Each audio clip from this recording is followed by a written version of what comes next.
Yes and ఇప్పుడు తన అందంతో, అభినయంతో, తన యాక్టింగ్తో అందరినీ కట్టిపడేస్తున్నటువంటి మా శ్రీ గౌరీ ప్రియ గారిని మాట్లాడవలసిందిగా రిక్వెస్ట్ చేస్తున్నాం. గురుతుందా గురుతుందా నువ్వు తడిసిన తొలి వర్షం, అది వెలసిన తరువాత ఆగిందా ఆకాశం. ఈ పాట విన్న ఫస్ట్ టైం నుంచి షూట్ చేశాక ఇప్పటి వరకు ఈ పాట నా నోట్లో నానుతూనే ఉంది. మీ అందరికి కూడా ఈ పాట నచ్చిందని అనుకుంటున్నాను. ముందుగా ఇక్కడికి వచ్చిన ప్రెస్ అండ్ మీడియా అందరికీ, మూవీ లవర్స్ అందరికీ, ఫ్రెండ్స్ అండ్ ఫ్యామిలీ అందరికీ welcome and thank you so much. చిన్నప్పటి నుంచి కొద్దో గొప్ప మ్యూజిక్ నేర్చుకుంటూ వచ్చాను, కానీ నేను పాడని మణిశర్మ సార్ పాట లేదు ఏ కాంపిటీషన్లో కూడా. అండ్ నేను నటించిన సినిమాలో మణిశర్మ మ్యూజికల్ అని పాడడం నిజంగా sir it's a true blessing. Thank you so much sir. నిజంగా forever indebted to you for doing this film.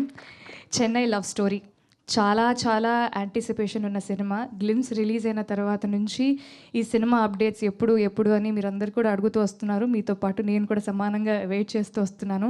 And ఇవాళ మా పాట లాంచ్ ఈవెంట్లో కలుసుకోవడం మీ అందరినీ నిజంగా చాలా చాలా ఆనందంగా ఉంది. ఒక పెద్ద బరువు బాధ్యత ఉన్న పాత్రని నాకు ఇచ్చినందుకు, నిజంగా నన్ను నమ్మి ఇచ్చినందుకు ఫస్ట్లీ మా writer and producer Sai Rajesh గారికి, ప్రొడ్యూసర్ ఎస్కేఎన్ గారికి, కో ప్రొడ్యూసర్ ధీరజ్ గారికి, మా డైరెక్టర్ రవి గారికి థ్యాంక్ యూ సో మచ్. నిజంగా మీ అందరి సపోర్ట్ అండ్ కోఆపరేషన్ లేకపోతే నిజంగా నేను ఇది చేసేదాన్ని కాదు.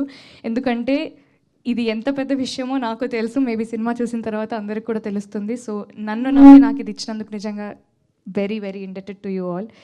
And Kiran garu, you will shine like a bright star after this film. Of course you're a big star, but ఈ సినిమా తర్వాత నిజంగా మీకంటూ ఒక సపరేట్ మార్క్ పడిపోతుంది. And thank you so much for being very very good costar and thank you so much for keeping me very comfortable. And ఈ సినిమాలో ఈ పాటే కాదు, ప్రతి పాట ఒక ఆణిముత్యం అనే చెప్పచ్చు. అండ్ అద్భుతంగా మ్యూజిక్ చేసినందుకు మణిశర్మ సార్కి, బ్యూటిఫుల్ లిరిక్స్ రాసినందుకు అనంత్ శ్రీరామ్ గారికి, కొరియోగ్రాఫర్ విజయ్ గారికి, ఆర్ట్ డైరెక్టర్ గారికి, ఎడిటర్స్ అందరికి కూడా, విశ్వాస్ సార్ మీకు థ్యాంక్ యూ సో మచ్. నేను కూడా చాలా వెయిట్ చేస్తున్నా సినిమా ఎప్పుడు వస్తుందని. సో మళ్ళీ మాట్లాడుకుందాం. Thank you so much.